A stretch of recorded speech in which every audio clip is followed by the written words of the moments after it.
I'm not really sure what's up with the quality on this camera, but we're gonna do this anyway. We're just throwing it back to like 2008 or something with this blur. It's just really weird. Like, why do I look like that? Whatever.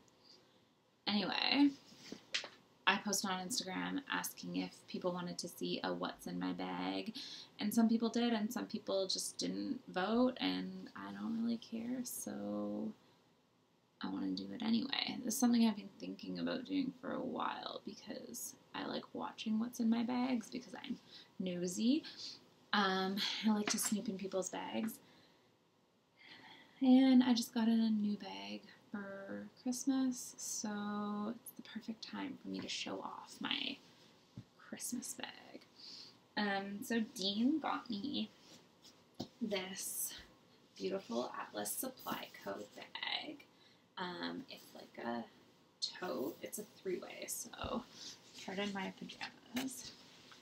Tote, or like other tote that you hold like that. I don't know who holds bags like this. It's not me, but someone does. Maybe when I'm on the subway. And then backpack.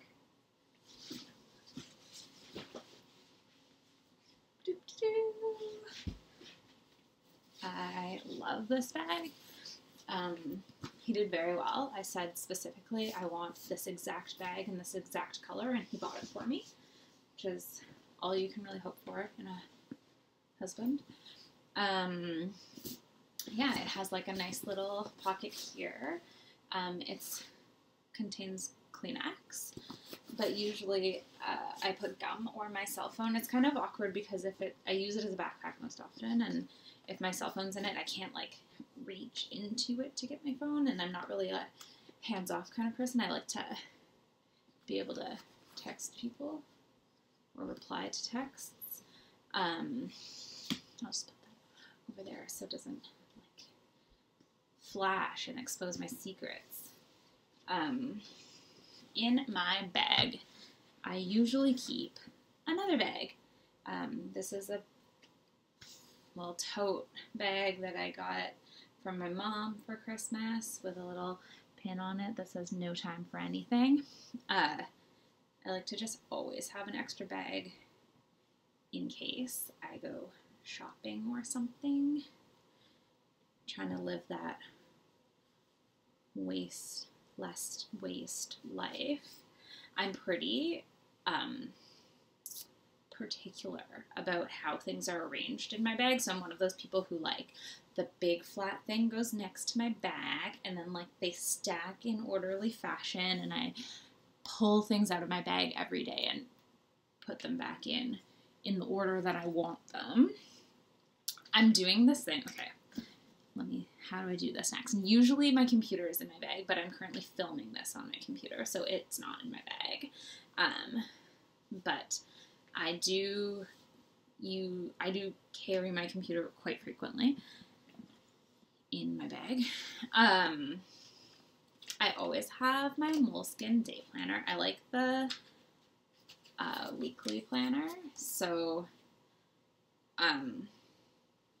this is this upcoming week. Tomorrow is Monday, and then on Tuesday I get paid, and I'm going to transfer some of my paycheck to my Visa. And then on Wednesday, I'm going to pay my insurance. And then on Friday, I'm going to pay my phone bill. And that's all my plans for this week. Bumpin' week. If you would like to get in here, hit me up in my DMs. And then next is my Mike Mendez notebook. As probably most of you know, I answer emails for a tattoo artist. So when I first started, I really needed this, and I kind of don't really anymore, but I keep it around as like a security blanket. But it just has like little notes like what my email address is and what days he works and what his kind of rules around working days are, and like some timing examples, like something that looks like this or is this size will probably take around that amount of time. And then same with price estimates, and his rules about deposits and his rules about consultations and cover-ups.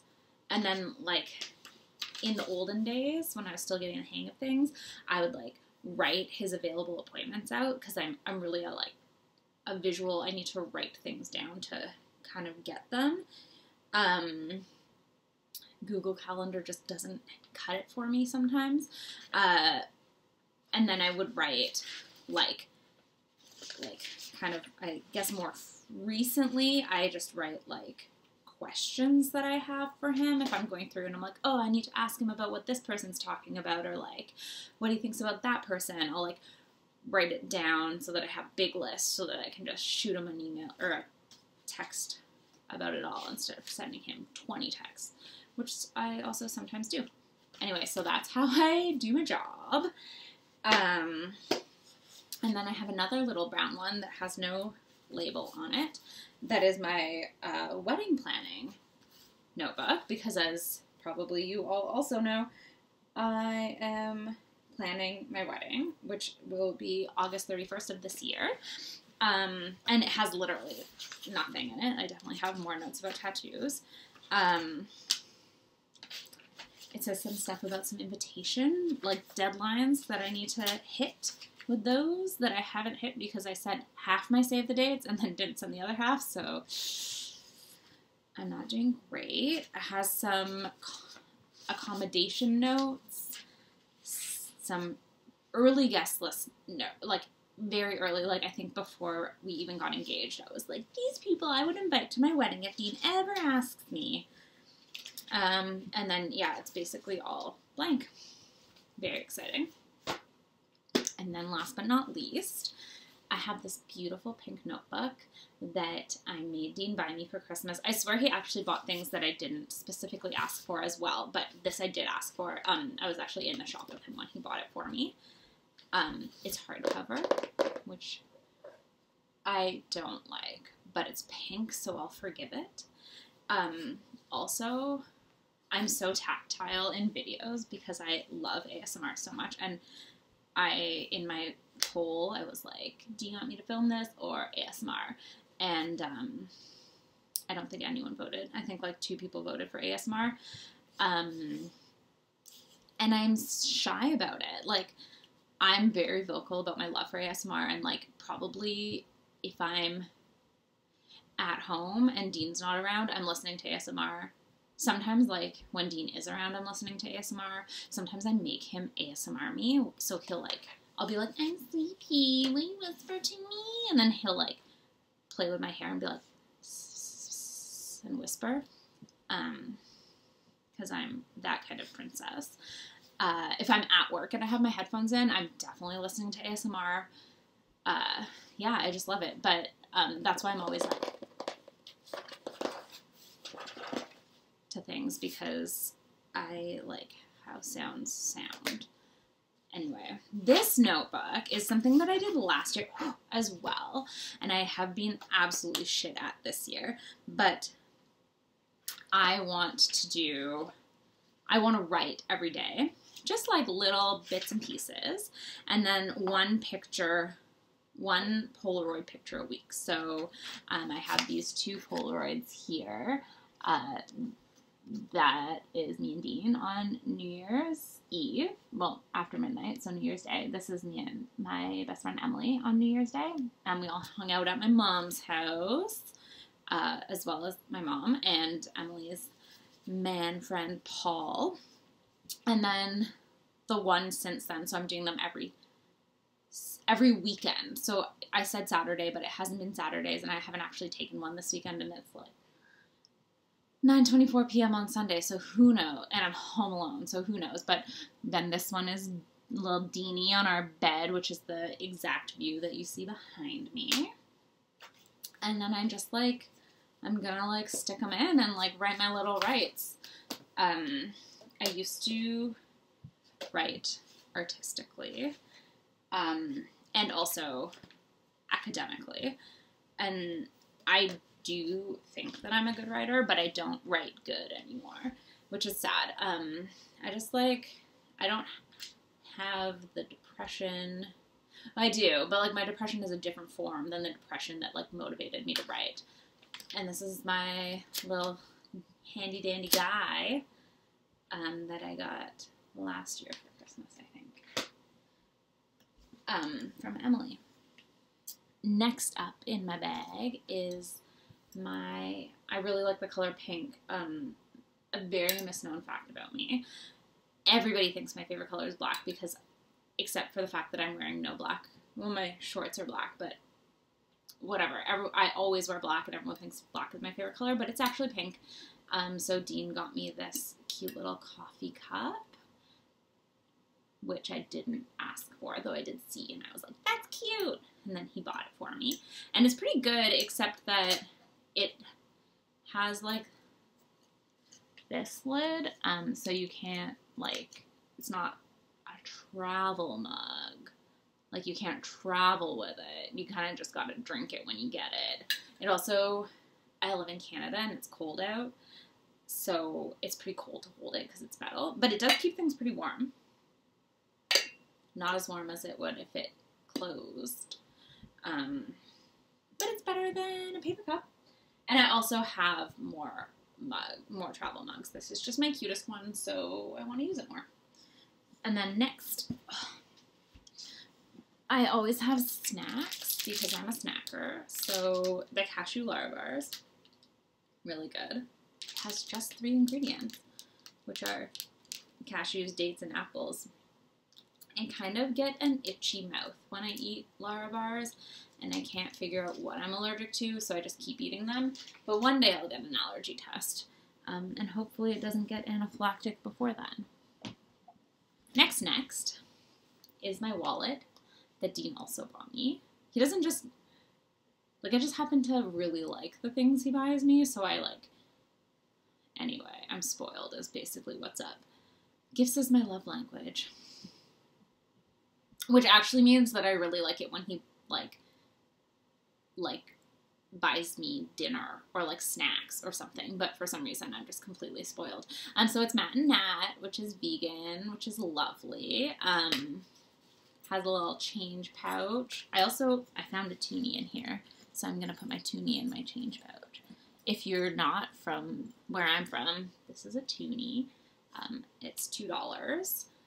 And we call it a toonie because this is a loonie, and that's $1. And if you have 2 loonies, it's obviously a toonie. But this is called a loonie because there's actually a loon on it. We're very original here. Great at coming up with names for our coins. In my wallet is a picture of me and Dean at our City Hall marriage smooching, and then some cards, IDs, some free juices from Fresh, and some plastic money. Very exciting. Yeah, that's about that. I like it. It's kind of chunky, but it took a while. Like, when I first got it, I was like, I can't actually fit any cards in here. Like, the slots were so tight, I, like, couldn't get anything in and out, and, like, it was, like, I could fit, like, literally 2 cards, and I just left all my other cards at home, but slowly it expanded, and now it's a bit better. Next, I don't have AirPods because I made fun of Dean when he got AirPods, so now I can't get them, and I regret it because I really love his AirPods, and sometimes I use them when I'm listening to ASMR in bed because there's no, like, cord to choke me in case I fall asleep. But one day he'll realize that I regret having made fun of him, and he'll buy me AirPods, and I'm just holding out for that day because I can't spend that kind of money on myself. So in the meantime, I have these, just normal guys, like a little pleb. And then I have some keys. I have my bike key and my house key. And then I have this little keychain that says "Hate is a Sin," which is from the Whitney. I think it's from, well, I got it when I went to the Whitney to see their exhibit about protest, which was like the best art exhibit I've ever seen in my life. And then I have this. It says, "Fuck it." You can't really see. Yeah. There. And those are basically my mottos, except I try not to curse as much as possible. But I really try to love things and not hate them, though I'm a human, so I can get negative. And I really try to not let things stress me out. So just say, like, no, fuck it. I can't deal with, like, I can't do anything about that. Let go and let God. Anyway, not to get all 12 steps on you there, but those are some things I believe in. Then I have this Andalou Naturals Argan and Mint Lip Remedy. I got this a really long time ago, and I still have it. It honestly feels like it's really good for my lips, but I don't know if it actually is. But it smells good too. It smells minty, but not too minty. It's age-defying, just in case my lips ever start to look old. It has fruit stem cells. I got it when I worked at this shitty spa that sold that kind of stuff. And then I have this, which contains tampons. Very exciting. It's a cute little pouch. It's not really good for, like, if you really need tampons, but it can hold, like, a couple in there. And then I have this. Oh, those other littler things. I'll show you the inside of my bag. So maybe I can't show you the inside of my bag, but on this side, there's like a bigger pocket with no zip and a littler pocket with no zip. And then on this side here, there's a big pocket with a zip. So those things are all just like in there. Along with some more tampons. Just in case I'm a woman of a certain age, like, where I get a period. And we're supposed to talk about that more, because people don't talk about it enough, and that's the thing. Menstruation is perfectly normal. Anywho, this is my favorite gum, and you can't convince me that anything is better than Polar Ice. So there you have it. Also, I'm one of these people. If you eat my gum from the wrong end, I will buy a new pack of gum and give you this one. Some Aesop Resurrection Aromatique Hand Balm. I am Canadian, but I do not speak French. But, like, it's weird because aromatique is in the English. Anyway, whatever. It's mandarin rind, rosemary leaf, and cedar atlas. Moisturizing, readily absorbed balm to effectively hydrate and soften hands. Enriched with tocopherol and beta-carotene, this is one of Aesop's most sought-after products. Massage regularly into clean hands, concentrating on the cuticles. Reapply as required. Also ideal for massaging dry, tired feet every night before bed. Every night.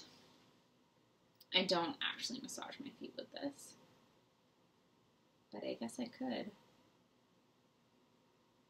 Anyway. And then the rest of the things in my little pouchy guy are just pens. So I exclusively use Muji pens.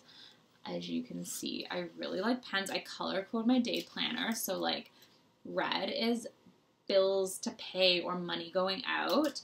Pink is money going in. I never use purple because I don't like it. I use black for everything because I like it.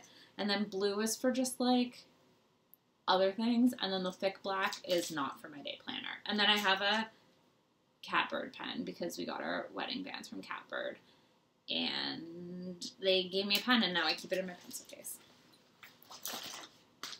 So that's that. Oh, but I forgot. There's another thing.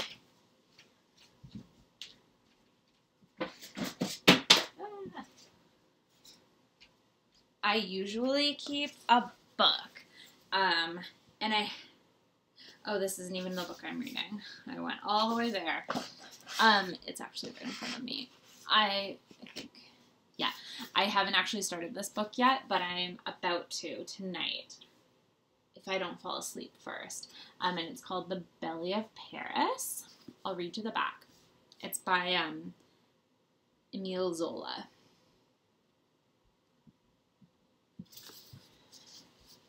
Part of Emile Zola's multi-generational Rougon-Marcotte saga. The Belly of Paris is the story of Florent Quenu, a wrongly accused man who escapes imprisonment on Devil's Island. Returning to his native Paris, Florent finds a city he barely recognizes, with its working class displaced to make way for broad boulevards and bourgeois flats. Living with his brother's family in the newly rebuilt Les Halles market, Florent is soon caught up in a dangerous maelstrom of food and politics. Amid intrigue among the market sellers, the fishmonger, the charcuterie, the fruit girl, and the cheese vendor, the glorious culinary bounty of their labors, we see the dramatic difference between fat and thin, the rich and the poor, and how the widening gulf between them strains a city to the breaking point. Translated and with an introduction by the celebrated historian and food writer Mark Kurlansky, The Belly of Paris offers fascinating perspectives on the French capital during the Second Empire and, of course, tantalizing descriptions of its sumptuous repasts. And then the other book that I tried to show you that isn't the book that I'm reading is, my dad bought me these two books for, I just got dirt all over myself. Bought me these two books for Christmas, and they're the same book. So read the back of this one. This one's called The Thief and the Dogs by, I'm not going to pretend, Naguib Mahfouz's haunting novella of post-revolutionary Egypt combines a vivid psychological portrait of an anguished man with the suspense and rapid pace of a detective story. After 4 years in prison, the skilled young thief Saïd Moran emerges bent on revenge. He finds a world that has changed in more ways than one. Egypt has undergone a revolution, and, on a more personal level, his beloved wife and his trusted henchmen, who conspired to betray him to the police, are now married to each other and keeping his 6-year-old daughter from him. But in the most bitter betrayal, his mentor, Raouf Ilwan, once a firebrand revolutionary who convinced Said that stealing from the rich in an unjust society is an act of justice, is now himself a rich man, a respected newspaper editor who wants nothing to do with his disgraced former friend. As Said's wild attempts to achieve his idea of justice badly misfire, he becomes a hunted man so driven by hatred that he can only recognize too late his last chance at redemption. So they're both about people getting out of jail, and I'm not quite sure what my dad is trying to tell me with that. But it's interesting. I'll read them both at some point, I hope. And that's that. Thank you for tuning in. This is Ahsoka, and this is Chippy, and their little floofy flops. Oh, she's attacking me. And have a good night.